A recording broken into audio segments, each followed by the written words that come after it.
Le ventricule gauche à double issue est la malposition vasculaire la plus rare. Nous ferons donc un cours relativement bref sur cette malformation tout à fait exceptionnelle. Je suis Damien Bonnet, je suis cardiologue congénitaliste et pédiatre. Je suis actuellement le chef de service de l'unité de cardiologie congénitale et pédiatrique à l'hôpital Necker Enfants Malades à Paris. Et je suis également professeur des universités à l'Université de Paris. Vous pouvez trouver tous mes cours sur le site carpedem-m3c.com, qui est le site du Centre de référence des malformations cardiaques congénitales complexes. La définition du ventricule gauche à double issue est simple. Il s'agit d'une malposition vasculaire dans laquelle les deux vaisseaux naissent entièrement ou de façon tout à fait prédominante d'un ventricule de morphologie gauche. Les ventricules gauche à double issue ont été décrits en situs solitus ou en situs inversus, en concordance ou en discordance atrioventriculaire, avec ou sans communication interventriculaire, ainsi que dans des physiologies uni- ou biventriculaires. Nous limiterons aujourd'hui le cours au ventricule gauche à double issue en concordance atrioventriculaire et avec deux ventricules.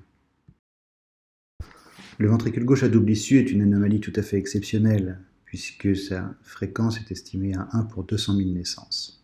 Comme nous l'avvons déjà dit, l'aorte et l'artère pulmonaire sont chacune au-dessus du ventricule de morphologie gauche, avec habituellement une aorte qui chevauche une communication interventriculaire qui est toujours de la haute-lette. Le septum conal, lui, est situé dans le ventricule gauche. Sur l'image de droite, vous pouvez voir un cœur d'embryon de poulet avec les deux vaisseaux qui naissent d'un ventricule de morphologie gauche. Sur ces images, on va décrire l'anatomie pathologique de la forme la plus habituelle du ventricule gauche à double issue. Tout d'abord, sur l'image de gauche, vous pouvez voir le massif ventriculaire et les deux vaisseaux dans une position dite de transposition avec une aorte qui est plutôt antérieure et droite et une artère pulmonaire qui est postérieure.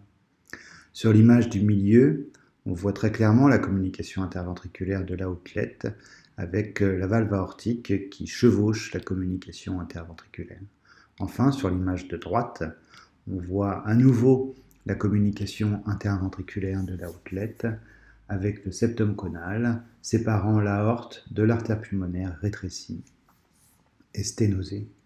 Ceci en fait donc la malformation la plus fréquente, qui est le ventricule gauche à double issue avec des vaisseaux habituellement en position de transposition et une sténose sous-pulmonaire, l'aorte, elle, chevauchant la communication interventriculaire de la voie d'éjection. Le ventricule gauche à double issue fait partie du groupe des malpositions vasculaires, mais aussi du groupe des anomalies des alignements des différents segments du cœur.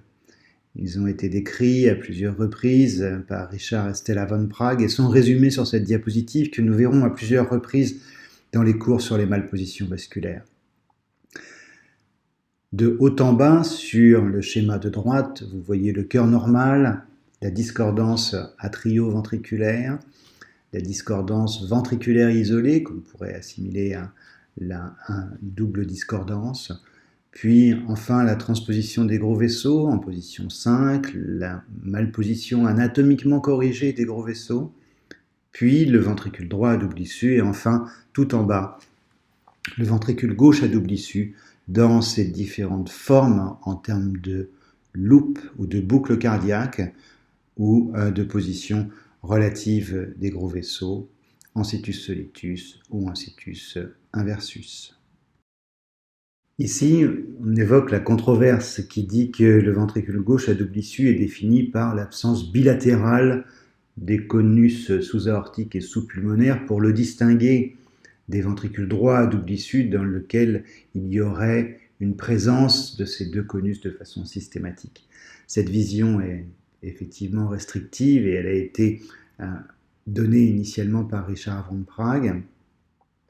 Aujourd'hui, on admet de façon tout à fait observationnelle que les ventricules gauche à double issue peuvent être observés avec n'importe quel type de configuration des conus sous-aortiques et sous-pulmonaires. et que l'absence de conus sous-aortique ou sous-pulmonaire, ou autrement dit, la contiguïté entre les valves artérielles et les valves auriculo-ventriculaires n'est pas indispensable à la description de cette malformation.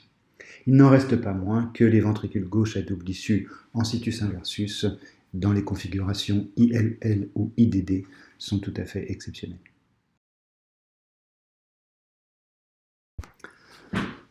À nouveau, sur cette image, on voit la configuration relative des gros vaisseaux, l'aorte et l'artère pulmonaire, dans les plans de l'espace, antéro-postérieur et droite-gauche, et on sait dans les différentes malpositions vasculaires que cette position relative des gros vaisseaux a une importance limitée, sauf bien évidemment pour les gestes chirurgicaux, mais certainement pas pour la dénomination des maladies.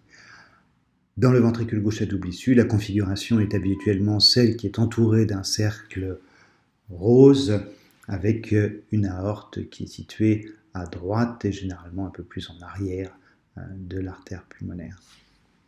D'autres configurations restent cependant tout à fait possibles, en particulier des positions à L ou des positions côte à côte des gros vaisseaux.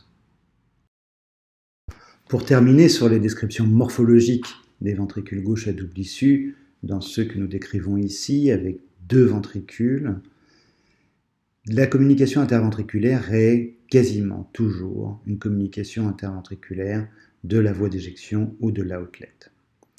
Il s'y associe des anomalies des voies d'éjection qui peuvent être essentiellement des sténoses sous-pulmonaires ou pulmonaires, mais également des obstacles sous-aortiques qui sont plus rarement décrits. Les manifestations cliniques du ventricule gauche à double issue dépendent bien évidemment des lésions associées, et en particulier des obstacles sous-aortiques et sous-pulmonaires. En gros, on distingue, un peu comme dans les ventricules droits à double issue, des physiologies qui sont proches des communications interventriculaires ou des tétralogies de Fallot, quand les vaisseaux sont dans une position relative plus proche de la normale, et d'autre part des physiologies de type transposition des gros vaisseaux avec ou sans sténose sous-pulmonaire, quand les vaisseaux sont essentiellement en détransposition ou avec une position antérieure et gauche de l'aorte. Les deux types cliniques sont généralement très difficiles à distinguer et seuls les examens d'imagerie permettent de faire la différence. Passons maintenant à l'imagerie qui est plus démonstrative que les mots, le texte. Donc, sur cette diapositive, vous pouvez voir sur la gauche un schéma d'un ventricule gauche à double issue dans la forme que nous avons précédemment décrite, à savoir avec une aorte qui chevauche une communication interventriculaire de la voie d'éjection et une sténose sous-pulmonaire.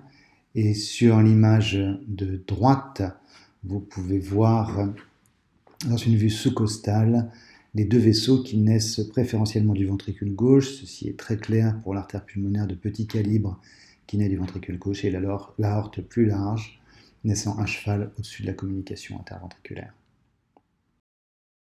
Voici maintenant un résumé en 4 vues d'une échographie d'un ventricule gauche à double issue avec une sténose sous-pulmonaire serrée. Sur l'image en haut et à gauche, on reproduit l'image précédente de la voie sous-costale avec les deux vaisseaux sortant préférentiellement du ventricule gauche, l'artère pulmonaire totalement, l'aorte à cheval au-dessus de la CIV.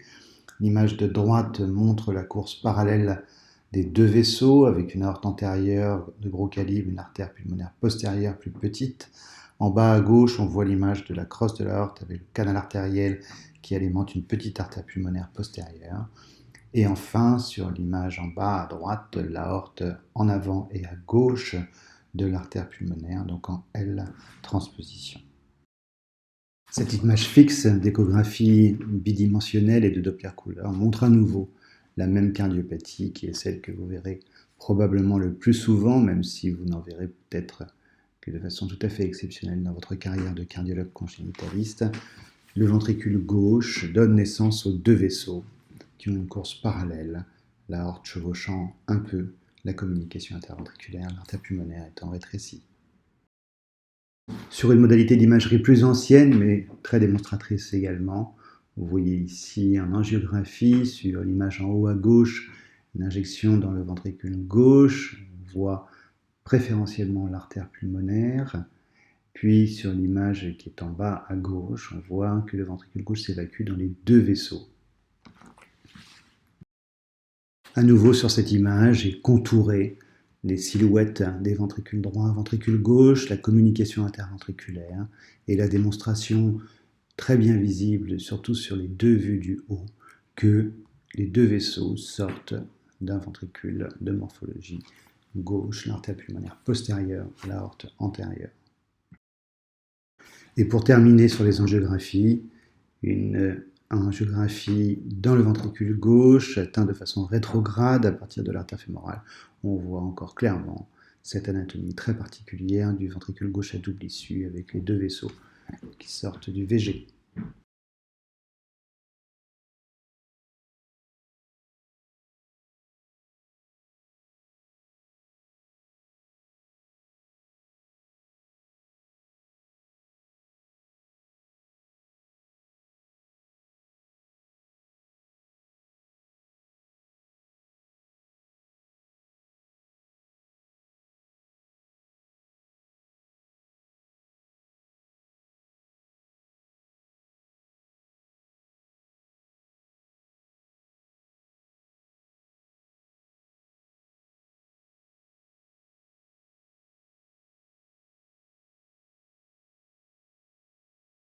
Aujourd'hui, l'imagerie en coupe et éventuellement la reproduction tridimensionnelle à partir de cette imagerie en coupe sont certainement des techniques très aidantes, en particulier pour définir le projet chirurgical.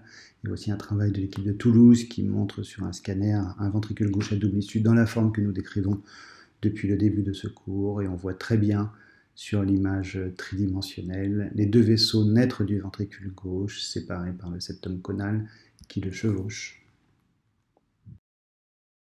À nouveau dans des incidences différentes sur un scanner, un ventricule gauche à double issue dans la forme que nous avons précédemment décrite. Prendre en charge les ventricules gauche à double issue, c'est un sujet vaste que nous avons décrit en grande partie dans les ventricules droits à double issue, puisque les mêmes raisonnements s'appliquent.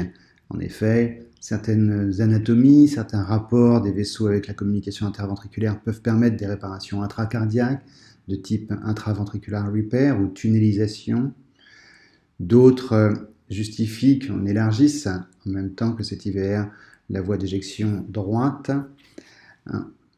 C'est également une cardiopathie pour laquelle il peut y avoir des indications à la rotation conotroncale ou bien aux réparations de type REV ou Bex-Nikaido en fonction du degré d'hypoplasie ou de sténose de la voie sous-pulmonaire.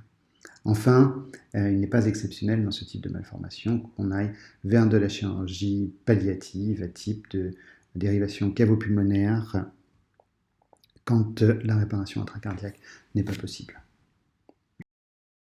Ceci termine le cours sur le ventricule gauche à double issue, qui est essentiellement une démonstration de morphologie et d'imagerie afin de comprendre cette malformation. Les subtilités thérapeutiques seront vues de façon détaillée, éventuellement les algorithmes qui permettent de prendre des décisions seront décrits dans le cours sur les ventricules droits à double issue, auquel il faut vous reporter.